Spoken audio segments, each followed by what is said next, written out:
Welcome to the Business Blast podcast. I'm your host, Tyler Wagner. This episode is brought to you by Authors Unite. Authors Unite provides you with all the resources you need to become a successful author. You can learn more about Authors Unite and join the free community at authorsunite.com. Now, let's jump into the episode.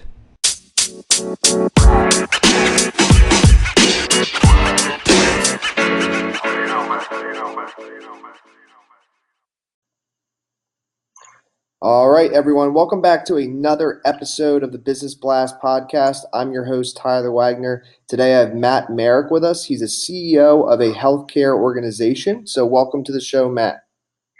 Thank you. Appreciate it, Tyler. Glad to be a part of the show. Of course. Thank you for joining us. We'll dive right in. The first question that I have for you is, what's the best story from your life that has an underlying valuable message?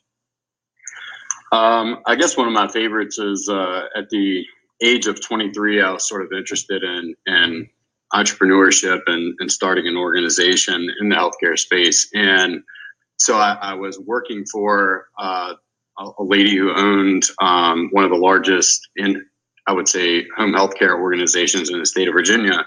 And at the age of 23, went to her with an idea that I had about starting a business and was asking her to invest in this idea. And I was probably told at least 40 or more times, that it wasn't a good time for me in my life, and I needed to be a little bit older and wiser in some ways, and to come back to her when I was at this place in life. And later, I set up sort of a meeting for her to get around some people who would allow her to see more about what the insights were to the idea I had, and was able to convince her to invest in this idea. But I would say that went on for about 6 months or more, maybe even closer to a year, before she pulled the trigger on that. And I would say resiliency is the value of that message, because it's really easy for us to be told no, even once, twice, several times, and just give up. And I would not be where I'm at today if I wasn't resilient about the idea that I had and what I was trying to get her to invest in, and to understand the future interest that I had and where it could go. So resiliency to me is a really strong feature or value that I believe if you want to be successful in anything in life, you must figure out what that means for you. Yes, man. Thank you for sharing that. That's an awesome story. Thank you. And what's the most valuable piece of information we should know that is within your expertise or industry? In the space that I'm in healthcare, I work a lot with mental health and sort of complex medical needs. And I would say resolving some of the concerns is difficult because the resources that people need in healthcare are often siloed.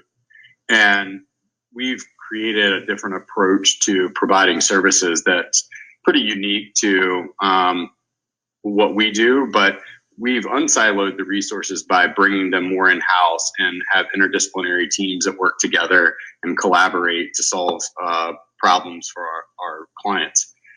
I would also mention that in the mental health space too, most people don't realize that from a general population standpoint, 50% of all people in our nation at some point in their lives have some sort of mental health need.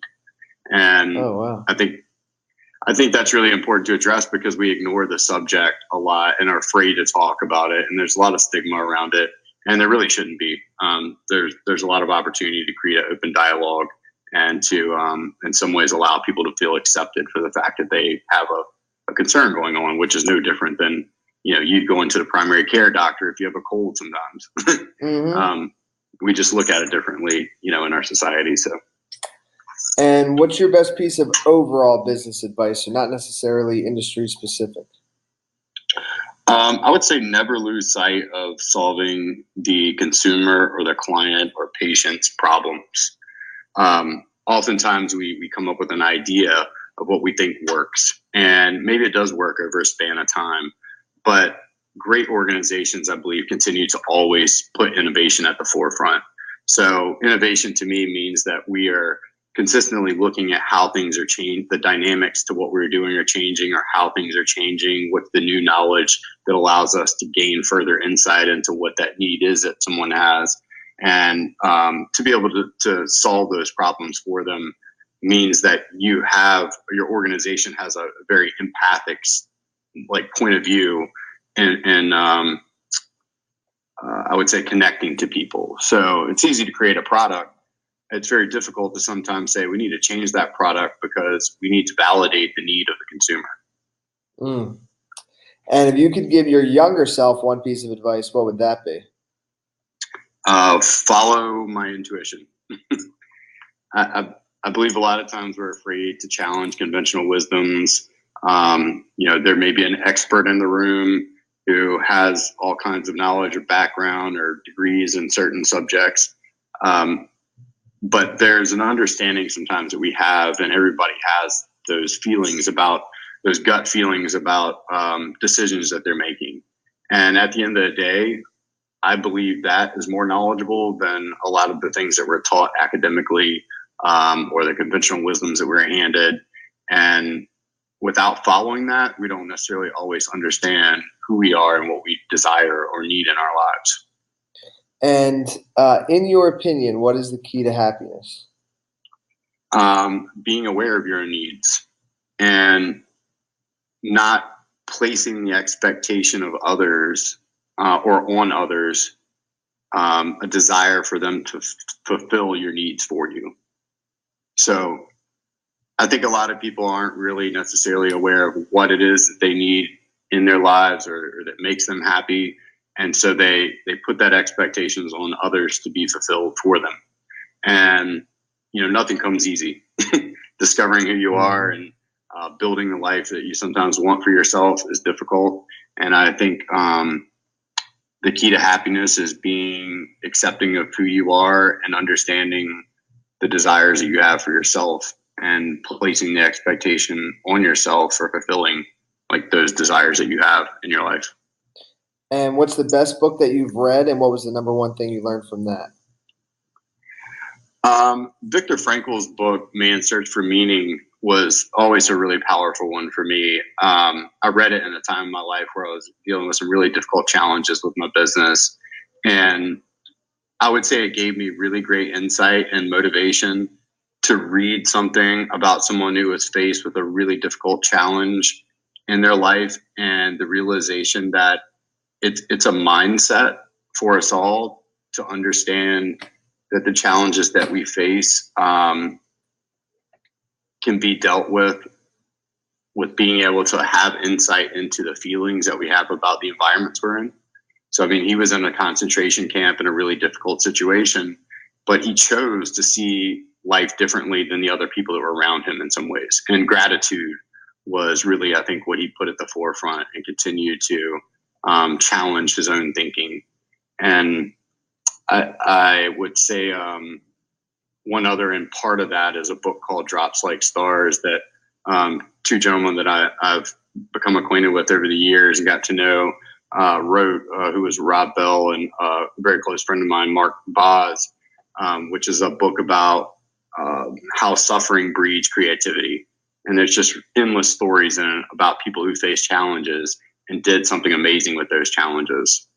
That sounds awesome. And I've read the first book that you mentioned. That is a life-changing book. So I highly recommend everybody listening to check out those books. And what is your favorite quote and why? I have many. I would say one of my favorites is Act Without Expectation, which is by Lao Tzu.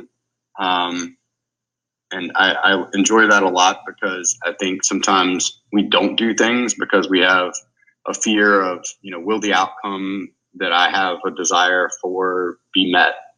And I think once we rid ourselves of this idea that something is going to perfectly unfold that we get ourselves involved in, or we have the perfect plan to make it happen and then we'll do it, then we can live life sort of in this free understanding that it's not about the expectation, it's about enjoying the process or enjoying the journey. And yes, man, thank you so much for coming on. The last question I have for you before we let you go is, where's the best place for people to find you online? LinkedIn is probably a great one for those who are involved in the business communities. And I'm, of course, on Facebook and Instagram. Perfect, brother. Thank you again for coming on. I really appreciate it. Yeah, thank you, Tyler. Appreciate it.